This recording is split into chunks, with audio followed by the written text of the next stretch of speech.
ഇതാണ് യഥാർത്ഥ ചിത്രം. എം.ജി. മിഥുൻ ചേരുകയാണ് കൂടുതൽ വിവരങ്ങളുമായി. മിഥുൻ, എങ്കിലും നിമിഷപ്രിയയുടെ മോചനത്തിനായി പല തരത്തിലുള്ള ശ്രമങ്ങൾ ഇപ്പോഴും തുടർന്നുകൊണ്ടിരിക്കുകയാണല്ലോ. മറ്റന്നാളാണ് വധശിക്ഷ നടപ്പാക്കുന്നത് എന്ന കാര്യത്തിൽ ഔദ്യോഗികമായിട്ടൊരു സ്ഥിരീകരണം ഇപ്പോഴും വന്നിട്ടില്ല എങ്കിൽ പോലും അങ്ങനെയാണ് റിപ്പോർട്ടുകൾ വരുന്നത്. ഇപ്പോൾ നടക്കുന്ന ശ്രമങ്ങൾ എന്തൊക്കെയാണ്? പക്ഷേ അതിന് പോസിറ്റീവായി കാണുന്ന കാര്യങ്ങൾ എന്തൊക്കെയാണ്? ഈ മോചനം സാധ്യമാകും എന്ന രീതിയിൽ, വധശിക്ഷ ഒഴിവാക്കാൻ കഴിയും എന്ന രീതിയിൽ എന്തെങ്കിലും പുതിയ കാര്യങ്ങൾ വന്നിട്ടുണ്ടോ?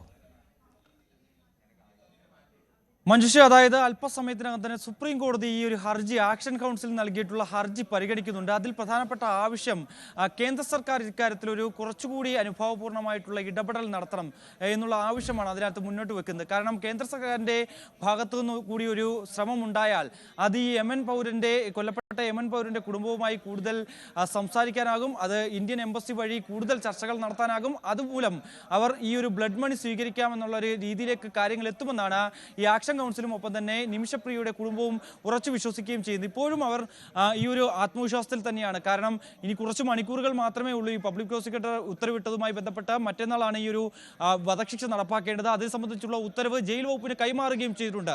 അതിന്റെ നടപടിക്രമങ്ങൾ പൂർത്തീകരിച്ചു എന്ന് ജയിൽ വകുപ്പ് കൂടി ഔദ്യോഗികമായി ഒരു വിശദീകരണം പുറത്തു വരികയും ചെയ്യുന്ന സാഹചര്യത്തിൽ യമൻ ഭരണകൂടവുമായി ഇന്ത്യൻ എംബസി സംസാരിക്കണം. ഒപ്പം തന്നെ ഈ ഒരു കുടുംബവുമായി, ഈ കൊല്ലപ്പെട്ട യമൻ പൗരന്റെ കുടുംബവുമായി സംസാരിക്കണമെന്ന ആവശ്യമാണ് ഇവർ മുന്നോട്ട് വെക്കുന്നത്. അതിൽ എന്ത് നിലപാടായിരിക്കും കേന്ദ്ര സർക്കാർ സ്വീകരിക്കാൻ പോകുന്നത്, അത് സംബന്ധിച്ചുള്ള നിലപാട് ഇന്ന് സുപ്രീം കോടതിയെ കേന്ദ്രം അറിയിക്കുമെന്നുള്ളതാണ് ഏറ്റവും പ്രധാനപ്പെട്ട കാര്യം. അങ്ങനെയെങ്കിൽ നമുക്കറിയാം, നേരത്തെ ആര്യയുടെ എക്സ്പ്ലെയിനിൽ സൂചിപ്പിച്ചതുപോലെ തന്നെ അതിൽ വ്യക്തമായി തന്നെ പറയുന്നുണ്ട്, യമനിലെ ഈ ഇന്ത്യയുമായി നയതന്ത്ര തലത്തിൽ അത്രത്തോളം ബന്ധമില്ലാത്തത് ഈ ഒരു വിഷയത്തിൽ കൂടുതൽ വിദേശകാര്യ മന്ത്രം ഇടപെടാനുള്ള സാഹചര്യം വളരെ കുറവാണ് എന്നുള്ളത്.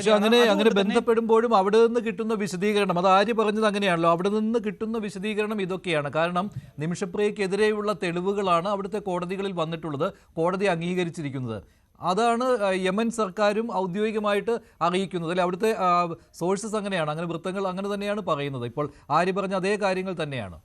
തീർച്ചയായും മഞ്ജുഷ, അത് തന്നെയാണ്. കാരണം ഒരു ഘട്ടത്തിൽ നിമിഷപ്രിയ തന്നെ സമ്മതിച്ചിരുന്നു ഈ കൊലപാതകം താൻ ചെയ്തു, ഇത്തരത്തിൽ മൃതദേഹം മറവ് ചെയ്യുന്നതിന് വേണ്ടിയുള്ള നടപടികൾ സ്വീകരിച്ചു എന്ന് കോടതി തന്നെ കുറ്റസമ്മതം നിമിഷപ്രിയ തന്നെ നടത്തിയതാണ്. പക്ഷേ അതിനെ കണ്ടിച്ചുകൊണ്ട് ചില വാദങ്ങൾ മുന്നോട്ട് വെച്ചിരുന്നു. ഈ യമൻ പൗരന്റെ ഭാഗത്ത് നിന്ന് കൊടിയ പീഡനം ഏൽക്കേണ്ടി വന്നിട്ടുണ്ടായിരുന്നു, ക്രൂര മർദ്ദത്തിന് തന്നെ ഇരയാക്കിയിട്ടുണ്ടായിരുന്നു തുടങ്ങിയ വാദങ്ങളൊക്കെ ഉണ്ടായിരുന്നു. പക്ഷേ അത് തെളിയിക്കുന്ന ഒരു തരത്തിലുമുള്ള തെളിവുകൾ ഹാജരാക്കാൻ, അല്ലെങ്കിൽ അതുമായി ബന്ധപ്പെട്ട എന്തെങ്കിലും ഡോക്യുമെന്റ്സോ അല്ലെങ്കിൽ അത്തരത്തിലുള്ള ചിത്രങ്ങളോ ഒന്നും തന്നെ ഹാജരാക്കാൻ നിമിഷപ്രിയയെ സംബന്ധിച്ച് സാധിച്ചിട്ടില്ല എന്നുള്ളതാണ് ഏറ്റവും പ്രധാനപ്പെട്ട കാര്യം. അതുകൊണ്ട് തന്നെ അവിടുത്തെ ശരീഅത്ത് നിയമപ്രകാരം ഏറ്റവും ഏക ആശ്രയം എന്ന് പറയുന്നത് ഈ ശരീഅത്ത് നിയമപ്രകാരം അനുവദിച്ചിട്ടുള്ള കുടുംബം ഈ ബ്ലഡ് മണി സ്വീകരിച്ചുകൊണ്ട് ഈ വധശിക്ഷ റദ്ദാക്കാൻ സമ്മതിക്കുക എന്നുള്ളൊരു വഴി മാത്രമേ ഈ നിമിഷപ്രിയയുടെ മുന്നിലുള്ളൂ എന്നുള്ളതാണ് ഏറ്റവും പ്രധാനപ്പെട്ട കാര്യം. അതിന് വഴങ്ങുക എന്നുള്ളതാണ്.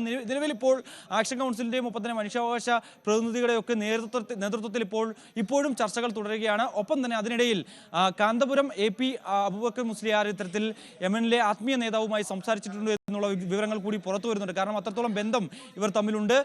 ആ സാഹചര്യത്തിൽ ഈ കാര്യത്തിലൊരു വിട്ടുവീഴ്ച ഉണ്ടാകണം, അല്ലെങ്കിൽ ആ കുടുംബവുമായി ആത്മീയ നേതാവ് ഉൾപ്പെടെയുള്ളവർ സംസാരിക്കണം, യമൻ ഭരണകൂടത്തോട് ഇക്കാര്യങ്ങൾ നിർദ്ദേശിക്കണമെന്ന് ആവശ്യപ്പെട്ടുകൊണ്ട് അദ്ദേഹവും ഈ ഒരു വിഷയത്തിൽ ഇടപെടൽ നടത്തിയിട്ടുണ്ട് എന്നുള്ള വിവരങ്ങൾ കൂടി പുറത്തു വരുന്നുണ്ട്. എന്തായാലും നാനാ കോണിൽ നിന്ന് നിമിഷപ്രിയയുടെ മോചനത്തിനായി അല്ലെങ്കിൽ ഈ വധശിക്ഷ റദ്ദാക്കുന്നതുമായി ബന്ധപ്പെട്ട ഇടപെടൽ സജീവമാണ്. പക്ഷേ അതിൽ അന്തിമ തീരുമാനം കൈക്കൊള്ളേണ്ടത് ഈ യമൻ പൗരന്റെ കുടുംബമാണ് എന്നുള്ളതാണ്. സഹോദരൻ ഉൾപ്പെടെയുള്ളവർ പറയുന്നതനുസരിച്ച് അതിൽ ഒരു തരത്തിൽ ഈ ഒരു ശ്രമത്തിന് വഴങ്ങാൻ അവർ സാധ്യതയുണ്ട് എന്നാണ് മനസ്സിലാക്കാൻ സാധിക്കുന്നത്. പക്ഷേ അത് എത്രത്തോളം സാധ്യമാകുമെന്നുള്ളതാണ് നമുക്കിനി കണ്ടറിയേണ്ടിയിരിക്കുന്നത്. കാരണം ഇനി വളരെ കുറച്ച് മണിക്കൂറുകൾ മാത്രമേ ഉള്ളൂ. അവരുടെ ഭാഗത്തുനിന്നൊരു അന്തിമ തീരുമാനം ഉണ്ടായാൽ മാത്രമേ മോചനം എന്നുള്ള ഒരു കാര്യത്തിലേക്ക് വരൂ, അല്ലെങ്കിൽ വധശിക്ഷ റദ്ദാക്കുന്ന അടക്കമുള്ള നടപടികളിലേക്ക് വരൂ എന്നുള്ളത്. ശരി മിഥുൻ, എന്തായാലും ഈ 2 ദിവസങ്ങൾ അതീവ നിർണായകമാണ്. നിമിഷപ്രിയയുടെ വധശിക്ഷ റദ്ദ് ചെയ്യിക്കുന്നതിന് ആവശ്യമായ കാര്യങ്ങളാണ് ഇപ്പോൾ നടന്നുകൊണ്ടിരിക്കുന്നത്. സുപ്രീം കോടതിയിൽ ഇതുമായി ബന്ധപ്പെട്ടുള്ള ഒരു ഹർജിയും വരികയാണ്.